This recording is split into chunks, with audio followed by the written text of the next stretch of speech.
El pueblo no tenía nada que lo hiciera memorable. No era el lugar más pobre de la región, ni el más abandonado, pero sí uno de esos sitios donde el tiempo parecía haberse estancado.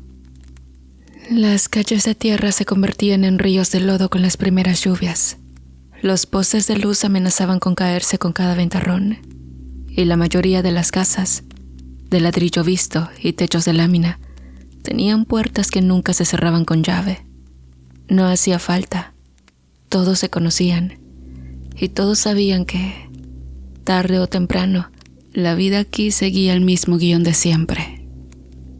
Cirilo lo había aprendido a los 8 años, cuando su padre se marchó una madrugada sin dejar rastro. Su madre nunca lloró en público, pero él la escuchaba por las noches, ahogando los sollozos en la almohada. A los 12, empezó a trabajar después de la escuela, descargando cajas en la tienda, podando árboles o llevando recados a las fincas de los alrededores. El dinero nunca alcanzaba, pero aprendió a moverse con la cabeza gacha y los puños apretados, como si con eso pudiera evitar que la vida lo golpeara demasiado fuerte. Fue en ese mismo pueblo, en ese mismo silencio, donde conoció a Trinidad. Ella llegó a los 7 años, cuando su familia se mudó a la casa abandonada junto al arroyo. Cirilo la vio por primera vez un domingo después de misa. Una niña delgada, con el pelo negro recogido en 2 trenzas disparejas y un vestido azul que le quedaba grande. Iba descalza, pisando con cuidado las piedras afiladas del camino, como si no quisiera quejarse. Y él, acostumbrado a ignorar a los recién llegados, esa vez se detuvo a observarla. No supo por qué. Los siguientes días, empezó a notarla en todas partes. Y fue así como una tarde de verano, Cirilo la encontró sentada, con las rodillas raspadas y un hilo de sangre seca en la pierna. Sin pensarlo, sacó un pañuelo que usaba para limpiarse el sudor y se lo ofreció. «No duele», mintió Trinidad, pero tomó el trapo con dedos temblorosos. Él se arrodilló junto a ella y con más torpeza que habilidad le limpió la herida. No dijo nada, tampoco hizo falta. Así que a partir de ese día, sin planearlo, se volvieron cómplices. Durante los siguientes años, compartieron lo poco que tenían. Los dulces duros que Cirilo robaba de la tienda cuando don Ramiro no miraba. Las historias que Trinidad inventaba para distraerlo de su hambre. Las tardes enteras perdidas junto al arroyo, donde el sonido del agua ahogaba sus risas. Él nunca dijo lo que sentía, pero estaba seguro de que ella lo sabía. Se lo delataban sus mejillas rojas cuando sus manos se rozaban sin querer, o cuando se mordía el labio cada vez que la miraba. Pero, en un pueblo como aquel, los sentimientos eran un lujo que pocos podían permitirse. Y saben, todo cambió el día que don Omancio puso sus ojos en Trinidad. Él era un hombre de casi 60 años, con el rostro curtido por el sol y las manos deformadas por décadas de arar tierras ajenas. No tenía propiedades, ni siquiera una casa decente. Vivía en una choza de lámina al borde del pueblo, donde el olor a alcohol se mezclaba con el humo de su estufa oxidada. Omancio no era rico, pero sí peligroso.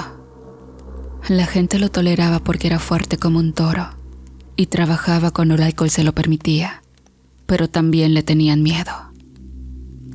Nadie entendió por qué Trinidad aceptó casarse con él.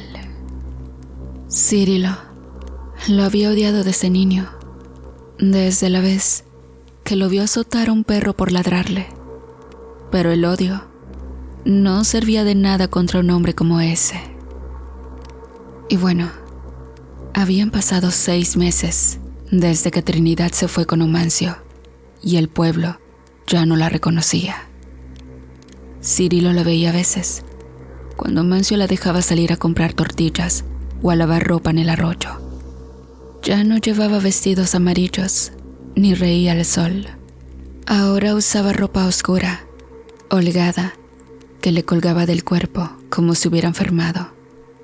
Los moretones en sus brazos se habían vuelto permanentes, pero lo peor eran sus ojos.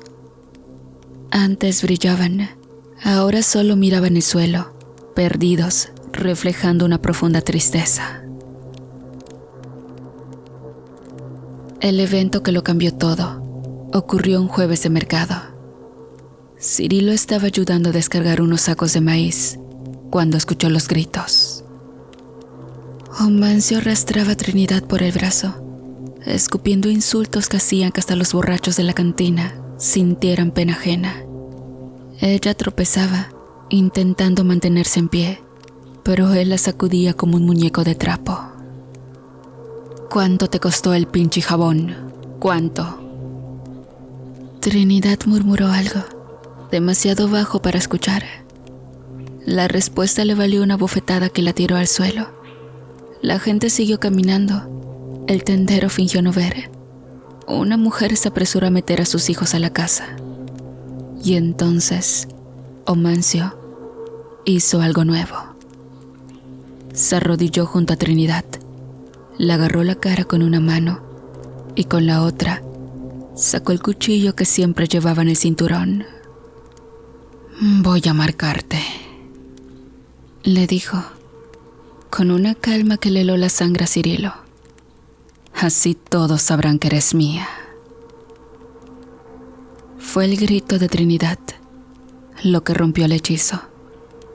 Un sonido de dolor que hasta los perros callaron. Y Cirilo se movió antes de pensar, pero ya era tarde. El cuchillo ya había hecho su trabajo. Un hilo de sangre corría desde la mejilla de Trinidad hasta la barbilla. Omancio se levantó, satisfecho, mientras ella se tocaba la herida con dedos temblorosos, como si no pudiera creer que estuviera ahí. «La próxima vez será más honda», dijo Omancio, antes de escupir al suelo y marcharse, como si nada hubiera pasado. Nadie ayudó a Trinidad a levantarse, nadie le ofreció un paño para la sangre, nadie hizo nada, excepto Cirilo. Cirilo corrió hacia Trinidad, pero ella lo detuvo antes de que pudiera tocarla. Se apartó como si sus manos quemaran, levantando los brazos con un gesto que era mitad defensa, mitad súplica. «No», susurró con la voz rota. «Por favor, no. Te va a matar si me ayudas», dijo, con terror en los ojos. Ella logró ponerse de pie sola, tambaleándose.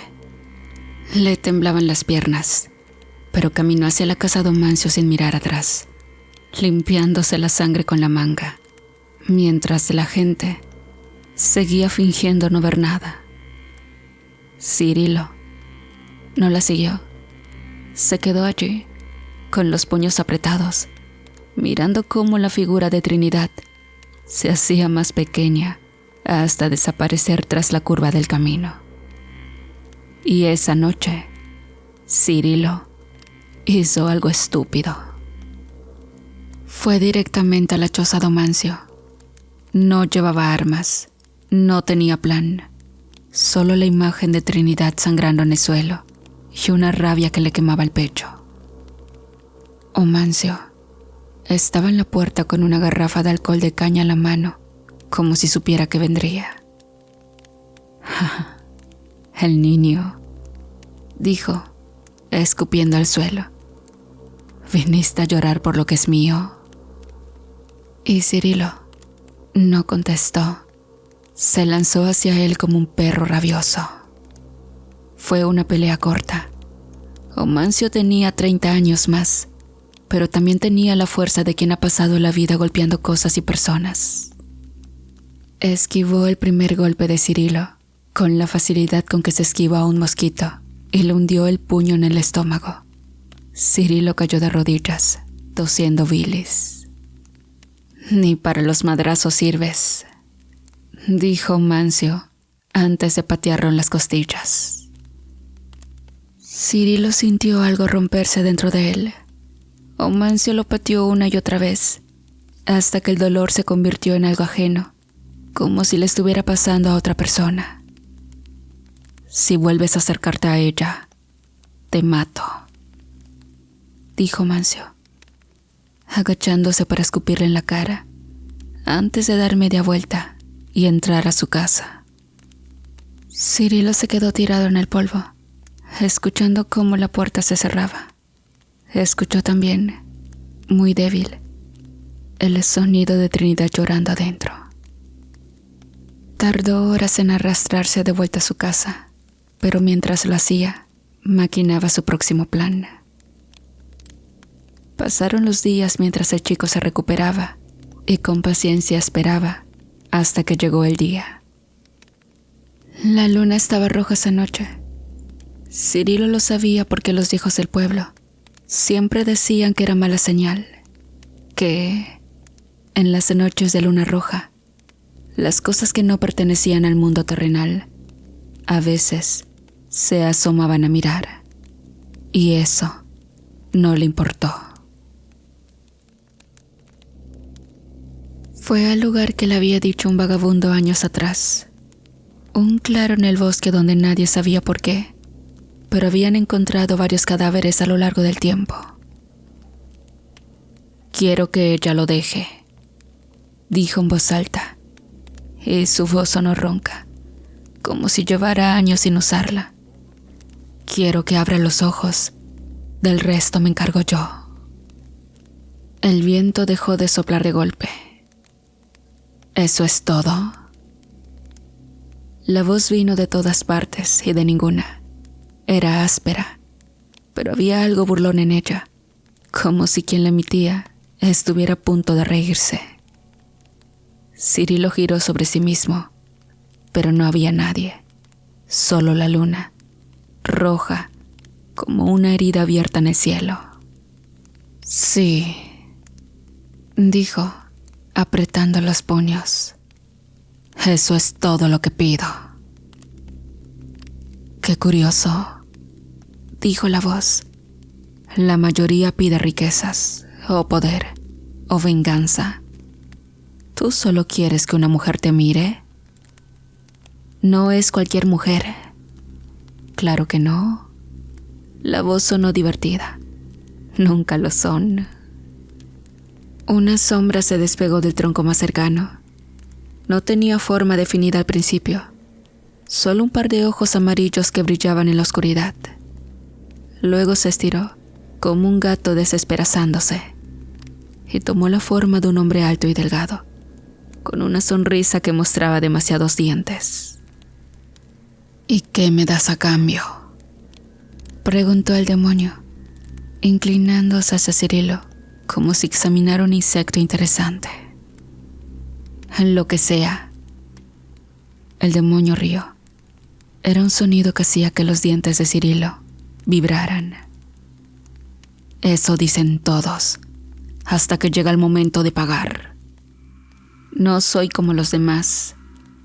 No, claro que no». El demonio caminó a su alrededor, las manos en la espalda. «Eres más tonto. Crees que el amor lo cura todo, ¿verdad?». Cirilo no respondió, y el demonio se rió de nuevo. «Está bien, haré lo que pides, pero no como esperas». «¿Qué quieres decir?». «Que si quieres que la chica abra los ojos, tendré que enseñarle lo que hay detrás de los párpados cerrados». El demonio sonrió. «A veces hace falta un buen susto para que la gente despierte». Antes que Cirilo pudiera protestar, El demonio se desvaneció en el aire, dejando solo el olor a azufre y una risa que resonó entre los árboles. Pero saben, Omancio se volvió peor después de eso. Si antes golpeaba a Trinidad cuando se enojaba, ahora lo hacía por cualquier cosa. Porque la sopa estaba fría, porque la sopa estaba caliente, porque había mirado hacia el camino donde Cirilo solía pasar. Cirilo la veía a veces, cuando iba al mercado. Trinidad ahora cojeaba de la pierna izquierda, donde Omancio le había dislocado la rodilla en un arranque de ira.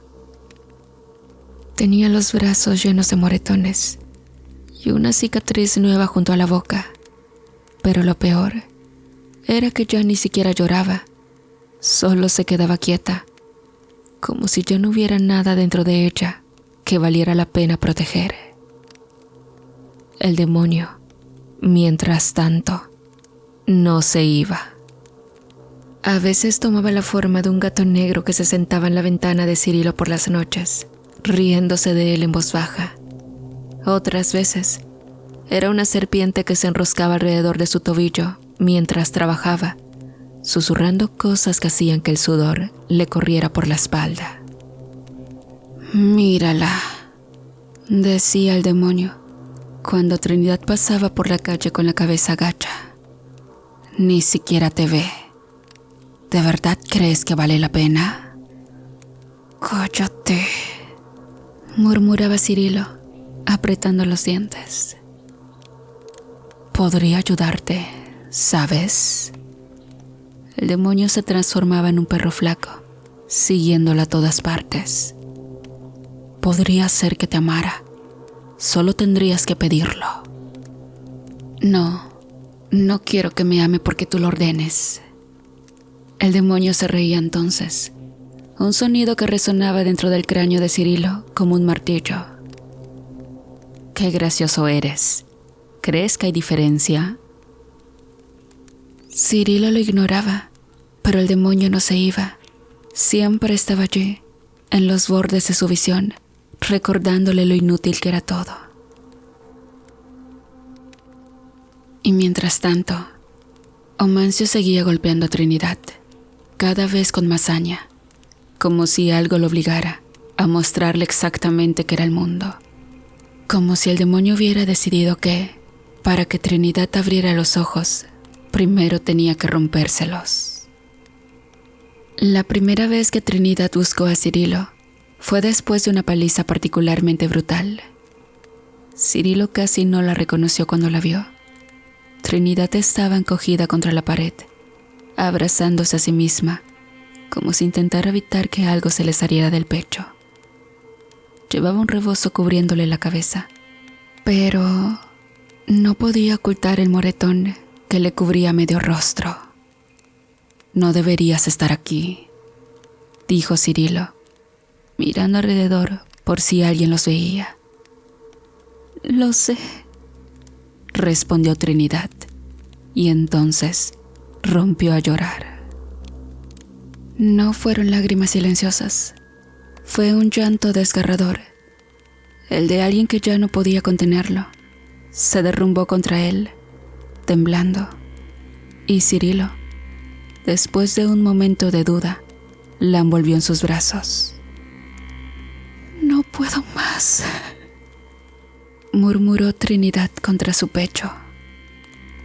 Cirilo no dijo nada. No había palabras que valieran la pena. Solo la sostuvo, sintiendo cómo su cuerpo delgado se sacudía con cada zozollo. Y fue así como empezó.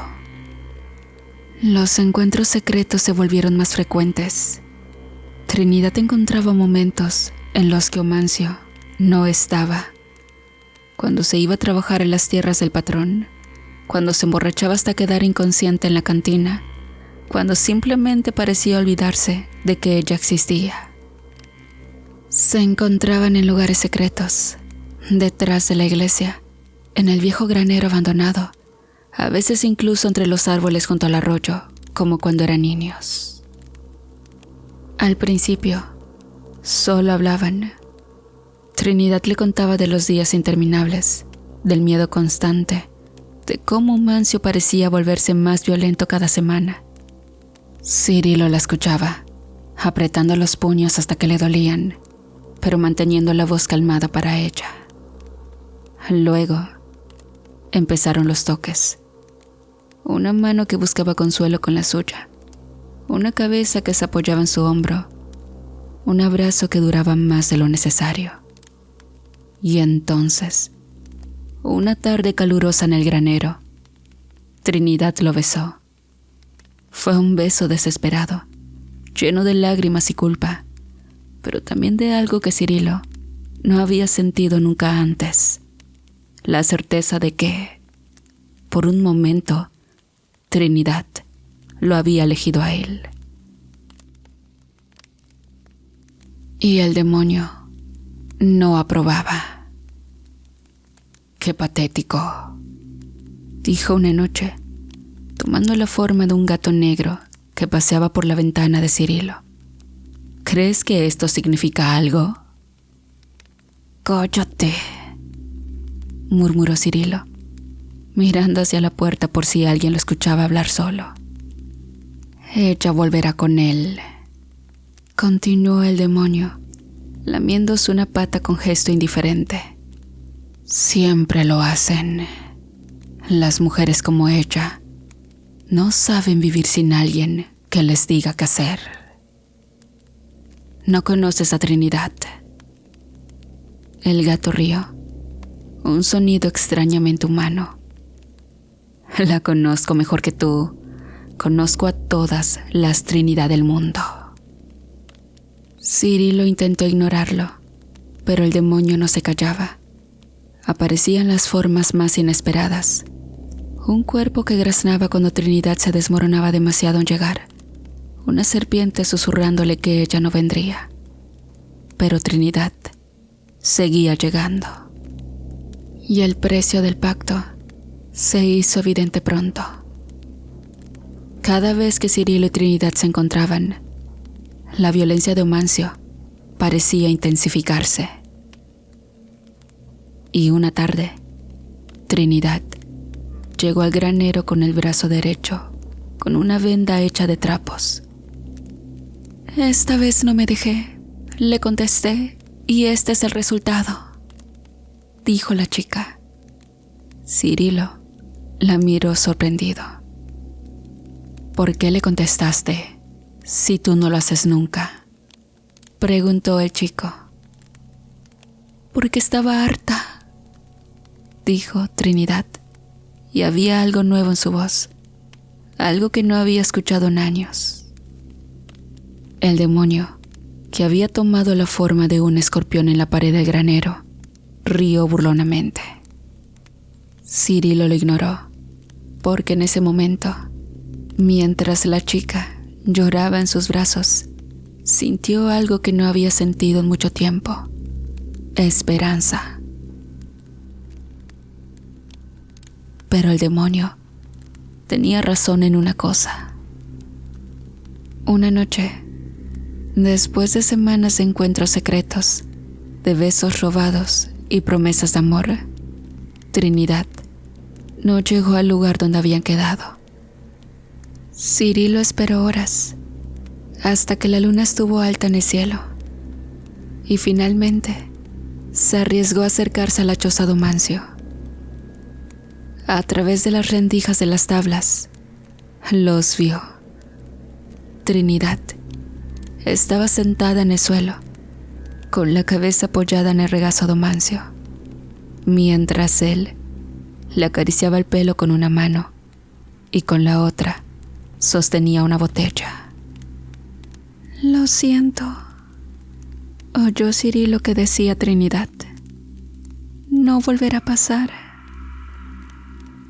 Omancio sonrió, satisfecho, y comenzó a levantarle el vestido, mientras ella estiraba su mano hacia la entrepierna del hombre.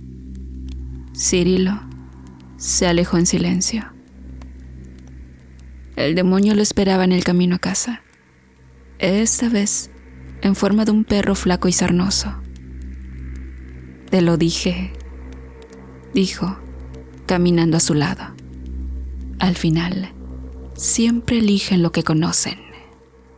Cirilo no respondió, pero esa noche, por primera vez desde que hizo el pacto, lloró, no por Trinidad, no por sí mismo, sino por la cruel verdad que el demonio le había mostrado, que a veces el amor no es suficiente. Al día siguiente, Cirilo descargaba cajas de fruta en la plaza. A su lado, una rata negra con ojos amarillos se acicalaba las patas sobre un cajón vacío. ¿Ves?, dijo el demonio. Todo tu sufrimiento para nada. Ella está revolcándose con él ahora. Cirilo apretó los dientes y arrojó una caja con más fuerza de la necesaria. No sabes de nada. Sé que hoy apestas a desesperación. La rata rió.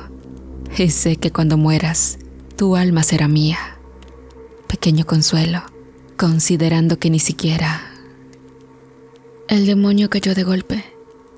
Cirilo alzó la vista y vio lo que lo había silenciado. Omancio, avanzando por la plaza, con la cara congestionada de ira y los puños ya cerrados. Tú, rugió, señalando a Cirilo con un dedo tembloroso. No hubo tiempo para reaccionar. Omancio lo agarró del cuello de la camisa y lo estrelló contra los cajones de madera. Las manzanas rodaron por el suelo, mientras los primeros curiosos se acercaban. Anoche me lo confesó todo. Tus manitas sucias encima de lo que es mío. Cirilo intentó defenderse, pero Mancio era más grande, más fuerte y, sobre todo, más enojado. El primer golpe le reventó el labio. El segundo le hizo ver estrellas. Para el tercero, ya estaba en el suelo, escupiendo dientes y sangre. La gente formó un círculo alrededor. Nadie intervino. Algunos miraban con morbo, otros con indiferencia. Un niño se rió hasta que su madre lo jaló del brazo. Omancio no se detuvo. Pateó a Cirilo en el estómago, en las costillas, en la cara. Cuando el chico intentó gatear lejos, le aplastó los dedos con la boca. Esto, dijo, levantando el pie para patearlo otra vez, es por tocarla. El impacto sonó hueco. Cirilo tosió y un chorro de sangre salpicó el polvo. Esto, otra patada, esta vez a la cabeza, es por besarla. Algo se rompió dentro del cráneo de Cirilo. Y esto. Omancio lo agarró del pelo y le escupió en la cara. Es para que aprendas.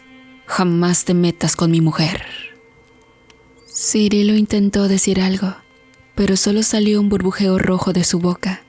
Sus pulmones se llenaron de líquido, sus ojos se nublaron. La última cosa que vio fue a la rata negra sentada junto a su cabeza, observándolo con asombro. Luego, falleció, ahogado con su propia sangre. Omancio pasó el resto del día en la cantina, celebrando. Bebió hasta que la luna de sangre se posó imponente sobre el cielo nocturno y las luces del pueblo comenzaron a apagarse, una por una. Cuando salió tambaleándose, el camino estaba vacío y oscuro. Ese mocoso tenía que aprender, dijo para sí mismo, orinando contra una pared. Nadie toca lo que es. Una risa lo interrumpió. No era una risa humana. ¿Quién anda ahí?, gruñó Omancio, abotonándose los pantalones con manos temblorosas. Esa alma que mataste tenía mi marca, gusano, y tú la arrebataste antes de tiempo. se escuchó venir desde la oscuridad con un tono demoníaco. Omancio giró sobre sí mismo. Al principio no vio nada. Luego, en la penumbra, distinguió una silueta enorme con unos ojos que brillaron como un fuego. Omancio retrocedió y por primera vez en su vida sintió miedo.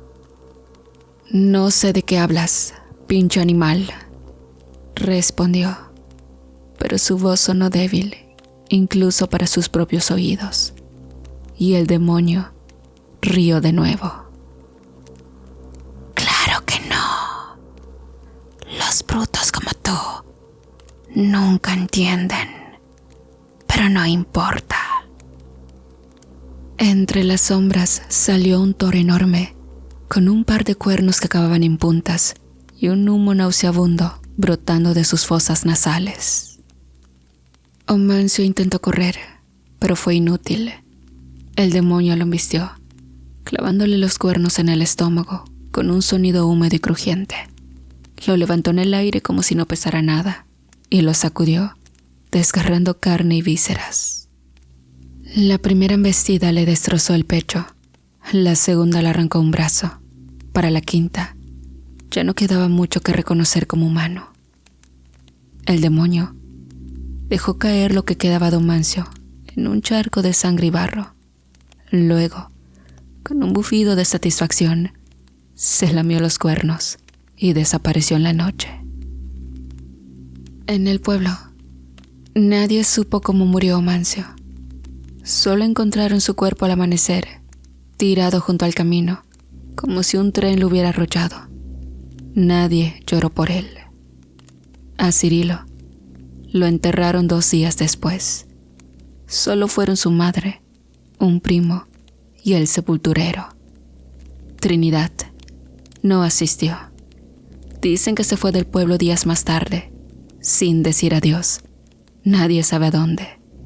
Y el demonio tampoco volvió a aparecer. Pero la historia quedó, y con ella la enseñanza que muchos prefieren ignorar. No todo amor merece sacrificio, y hay promesas que, por más nobles que sean, terminan costando el alma.